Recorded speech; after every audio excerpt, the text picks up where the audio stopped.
Well, hello there. Welcome. Come on in. Come on in. I am One Pilgrim from One Pilgrim's Musings.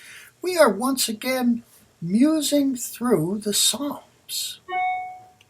God said my people need uplifting. My people need to hear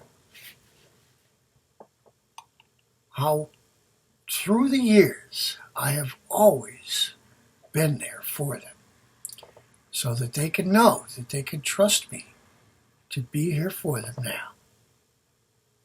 And so we are once again musing through the Psalms. This time we are utilizing the New King James Version of the Holy Scriptures. And the one thing that I am adding this time, I like to do something a little different every time as part of our devotions through the Psalms. I am adding some commentary by Dr. Jack Hyles, a pastor for around 50 years, who did just a wonderful work on the story behind the Psalms. And he went into each Psalm and he gives the author the story behind the Psalm, the way it was used by God's people. And it's just a short commentary on each of the Psalms. Your humble servant was looking to do that, and I found this, and I looked up several, found them to be excellent. And so since I do not believe in reinventing the wheel, and I do want to keep what I bring to you relatively succinct, and also I can't imagine the number of hours and great work Dr. Hyles did to put this together and then to make it succinct. So we give him great attestation for that. He has gone on to his reward, and hopefully somebody taps him on the shoulder up there and says, "Hey, somebody's using your history of the Psalms." I'm sure he'd be smiling. Anyway, I don't want to go down rabbit holes, or people will accuse me of being, weirded out. So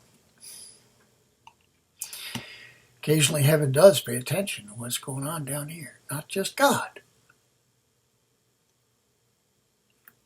Anyway, let's take a look at what Dr. Hyles has to say about Psalm number 2 before we get into the actual psalm. According to Dr. Hyles' research, Psalm number 2's author is King David. It says that this is beautifully verified in Acts chapter 4, verse 25, where David is specifically mentioned as the author of the second psalm. So there you have that. There you go. The story behind the psalm is this. David's son, Absalom, rebelled against his father.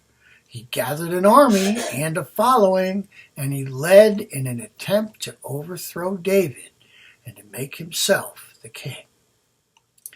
Notice this implication in verse 2. When the civil war began, David refused to fight against his son, if you remember the story. He fled the city to a place called Mahanaim, and there watched the dust of battle rise, realizing that his own son had marshaled an army against the king. Notice his unwillingness to retaliate. He left revenge to the Lord, and the Lord adequately took care of this duty, if you remember the story.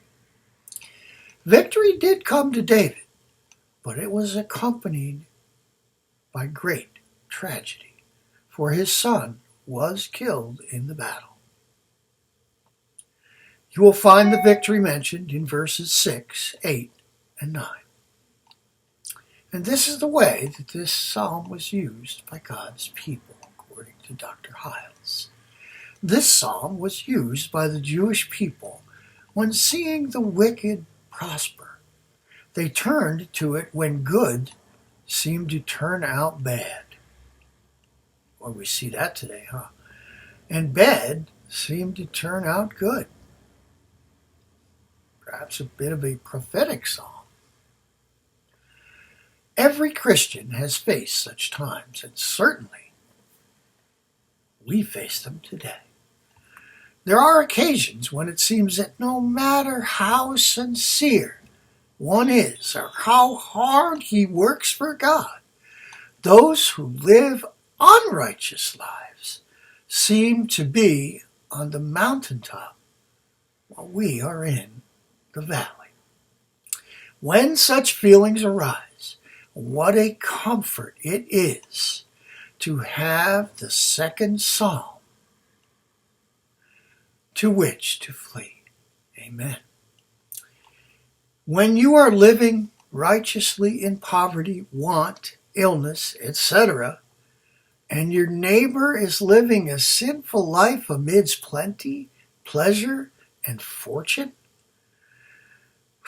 take refuge in Psalm number 2. Right will turn out right, and right is its own reward. Victory will come if we wait on the Lord and not take matters into our own hands.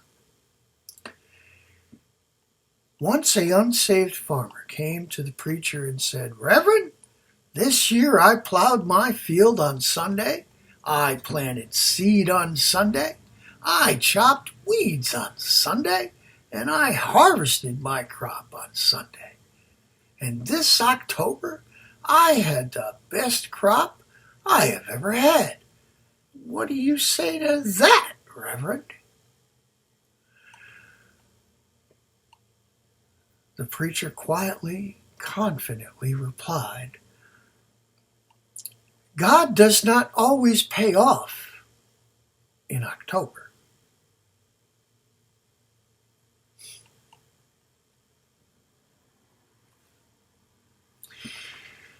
While reading this psalm, picture David with tear-stained cheeks and a broken heart, enduring a rebellion led by his own son. Keep that mental image before you as we read the psalm. And now I give you Psalm number 2. The Psalm of David. The Messiah's Triumph and Kingdom, it's titled. Why do the nations rage and the people plot a vain thing? The kings of the earth set themselves, and the rulers take counsel together against the Lord and against his anointed, saying, "Let us break their bonds in pieces and cast away their cords from us. He who sits in the heavens shall laugh. The Lord shall hold them in derision. Then he shall speak to them in his wrath and distress them in his deep displeasure. Yet I have set my king on my holy hill of Zion. I will declare the decree. The Lord has said to me, you are my son. Today I have begotten you. Ask of me, and I will give you the nations for your inheritance, and the ends of the earth for your possession. You shall break them with the rod of iron. You shall dash them to pieces like a potter's vessel. Now therefore be wise, O kings. Serve the Lord with fear and rejoice with trembling. Kiss the Son, lest he be angry and you perish in the way, when his wrath is kindled but a little. Blessed are those who put their trust in him." There you have Psalm number 2 for today. Now, God willing, your humble servant will be able to return tomorrow with Psalm number 3, and we'll tackle that then. Till then, may the Lord bless you and keep you. May he make his face to shine upon you and give you that perfect shalom that is the love and knowledge of your strong tower, watching over and protecting you. Says one pilgrim. For now, I'm out.